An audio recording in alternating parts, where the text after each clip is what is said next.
Kembali lagi di Matra Talks. Matra Talks. Lebih ngantuk lagi ya Matra Talks sekarang. lebih ngantuk lagi. Makin malam nih, lampu udah terang. Selamat malam Pak Bani. Selamat malam. Selamat malam. Kita akan ngomongin yang sangat digemari oleh anak-anak kuliah nih terutama untuk memperbagus nilai kalian. Kita akan ngomongin artificial intelligence atau AI. Menurut Pak Bani, AI itu apa sih? AI ini jadi sebenarnya itu dibagi menjadi dua ya. Ada AI yang digunakan untuk membuat video, membuat lagu, membuat karya-karya yang ekonomi kreatif, dan ada juga AI yang digunakan untuk membantu kerjaan kita sehari-hari. Singkat gue itu namanya agnetic AI. Contohnya apa? ChatGPT, Gemini AI. Oh itu namanya agnetic AI. Tahu gue agak lupa. Gue kemarin berpresentasi soal itu. Cuman bahasa ini kan changing ya. Itu terminologi yang dibuat oleh tech guys dan tidak dibakukan menjadi sebuah istilah baku ya. Jadi itu dia. AI itu ada yang untuk membuat lagu, video dan lain sebagainya. Berkarya itu harus ada full stopnya. Berkarya untuk menciptakan ekonomi.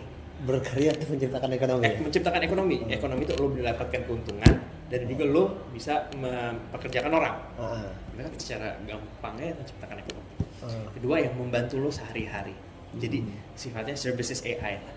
Kayak ChatGPT dan lain sebagainya gitu. Nah, yang mengkhawatirkan itu saat ini AI ini diatur di Indonesia melalui yang namanya surat edaran Menkominfo terkait etika dan moral penggunaan AI dan AR, etika dan moral. Sehingga tidak ada suatu hal yang baku yang bisa bilang, lu nggak boleh kayak gini, nanti bisa kena pidana. Or as simple as copyrights, itu hak cipta. Ntar lu kena copyright itu belum bisa ya? Belum bisa, sekarang konten masih banyak banget yang bermunculan di TikTok dan lain sebagainya. Dan oke kalau itu bagus kontennya, kalau menghibur.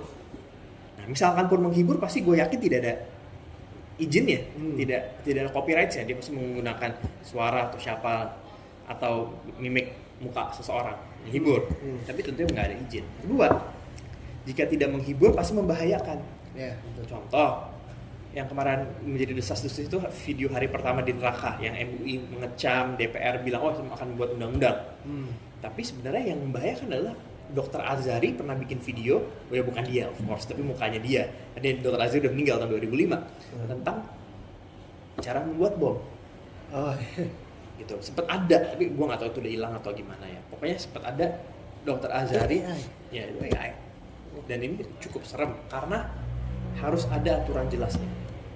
Belum lagi ngomongin deepfake yang diciptakan karena AI. Deepfake itu malah. Public figure, cerita, bikin storytelling, ujung-ujungnya minta duit. Deepfake. Nah, deepfake ini mau dibawa kemana? Under what law? UU ITE kah? Pidana murni kah?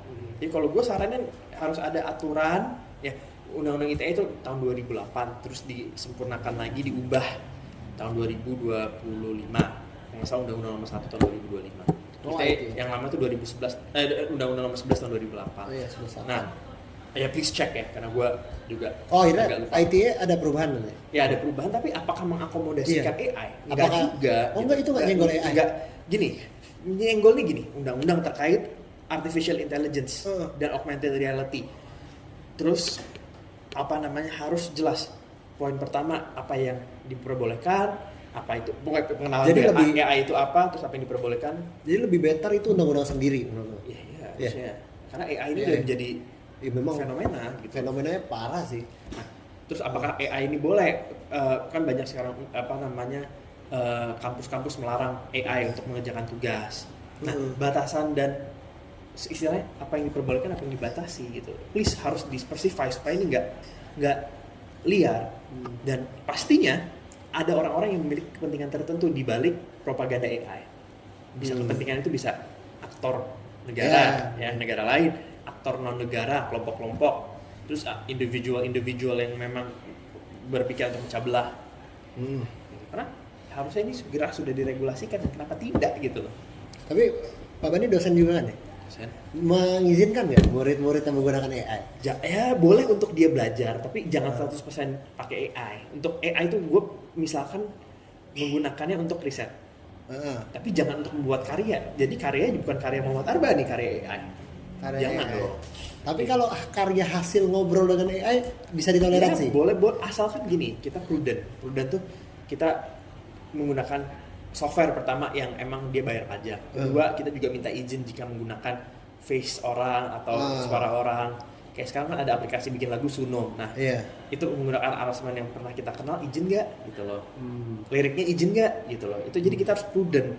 Nah, menggunakan AI, gue tuh terlahir dalam, kita bisa bilang, era teknologi informasi berkembang ya. Jadi pada saat gue kuliah dulu, gue mulai kuliah 2014, gue selesai 2018, Zoom itu belum fasih. Gini, dulu Skype ya. Sorry bang, biar gampang, sosmed pertama apa deh? Gue punya dulu Instagram atau Twitter, abis itu Path. Oh, Path itu Abis zaman Instagram. Friendster nggak sempet Gue belum. Oh, Tapi Friendster. gue pakai dulu buku WA belum fasih ya. Jadi Line. Oh iya. Gue sempat rasain BBM juga. Oh, iya. Jadi gue sudah mengalami beberapa perubahan teknologi sosmed yang pionir. Sampai akhirnya sekarang yang bertahan di gue tuh hanya Instagram. Iya, Gue dari punya yang X lama-lama. juga sih, Twitter ya. Gue punya X. Nah, gue mempelajari propaganda yang terjadi di sana. Dulu itu nggak separah itu. Kalau sekarang banyak orang flexing, jadi penipuan ini banyak. Yang nggak menggunakan AI, dia kadang menjadi diri orang lain.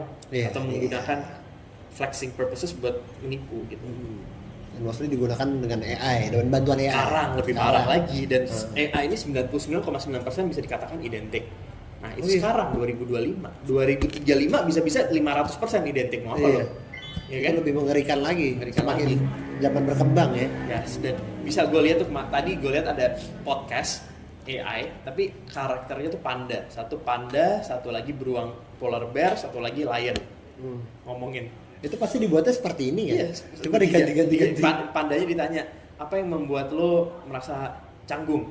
Dia bilang, gue nih black, gue ini white, gue juga Asians, tapi gue nggak dapet privilege. Nah itu kan agak rasis kan? Tapi dia panda ya ngomong. Panda. Terus sekarang kita siapa bisa tahu yang bikin videonya siapa? Suaranya suara siapa?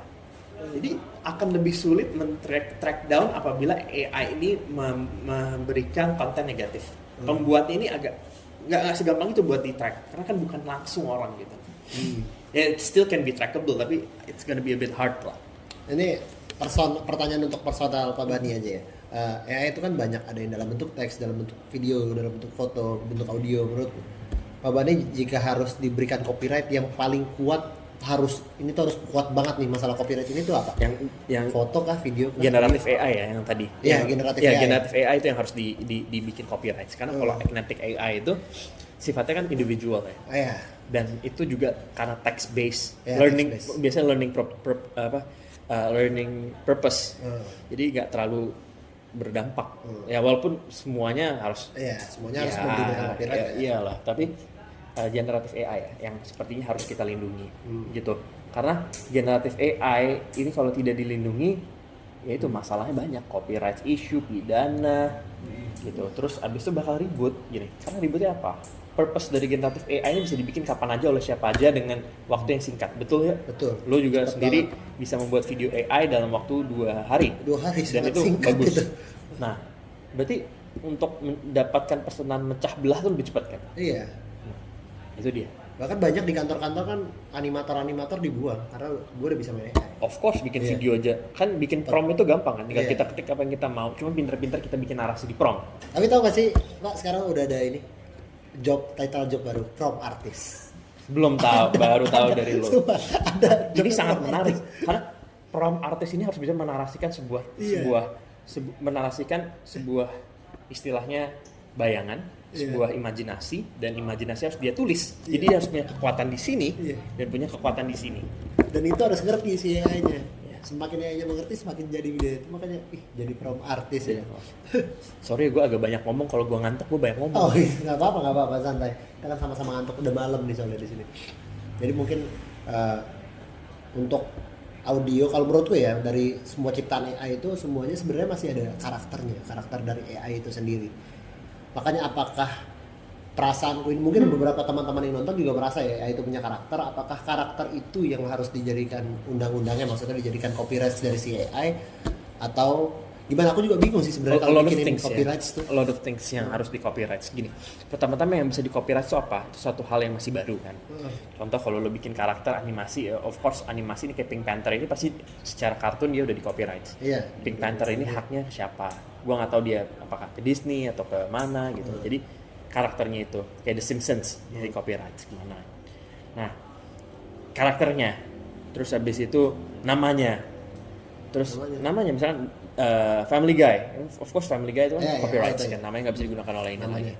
Walaupun Family Guy itu suka nakal, tiba-tiba bisa ada The Simpsons, ada apa masuk American Dad, itu ya gue nggak tahu lah deal-dealannya. Ada Pink Panther juga pernah ada, yang si Brian jadi pink, terus tiba-tiba ada Pink Panther Ini muncul. kita sedikit menunjukkan era kita nih. Iya, tua. Kita ada di era Orang tua. kartun-kartun itu.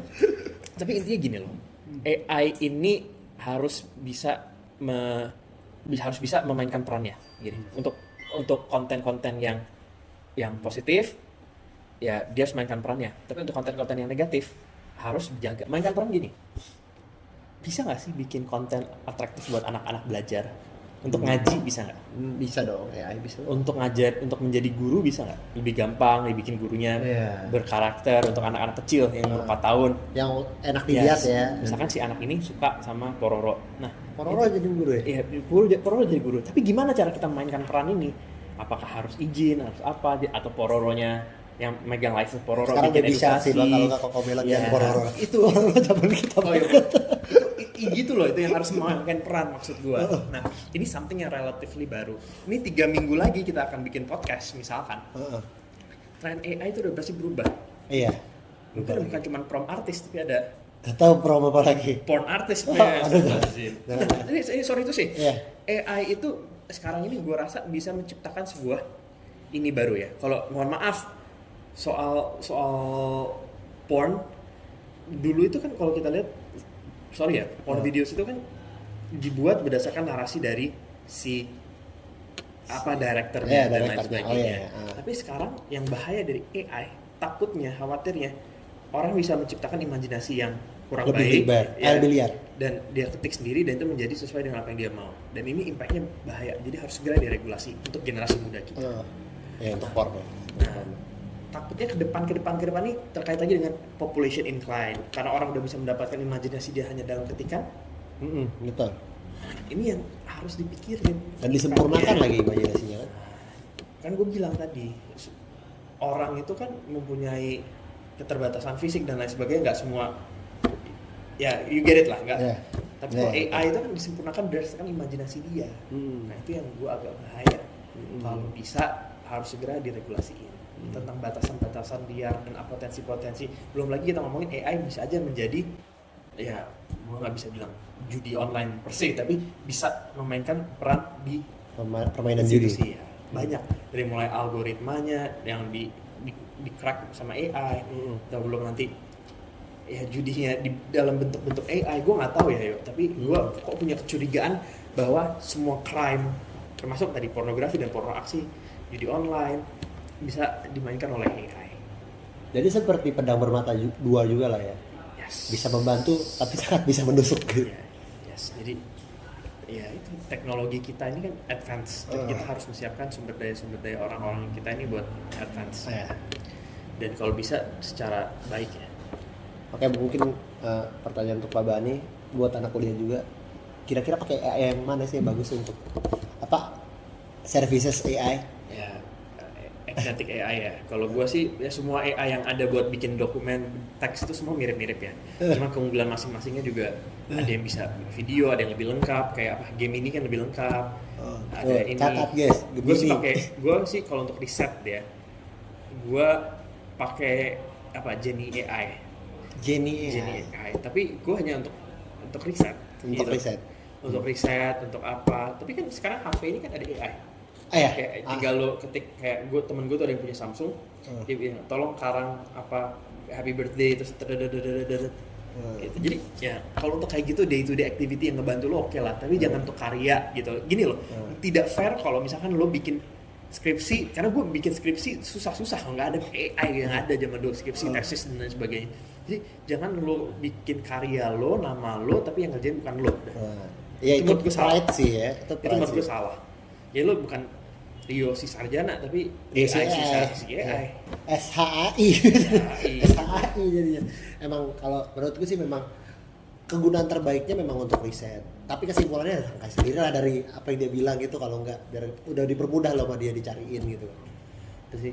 Kenal lagi. Udah ya, karena ngantuk ya. Kita bikin 2. Oke. Thank you. Sekian tentang AI. Jangan lupa pakai Gemini. Jangan lupa jangan pakai apa-apa. Jangan pakai apa. Thank you. Thank you.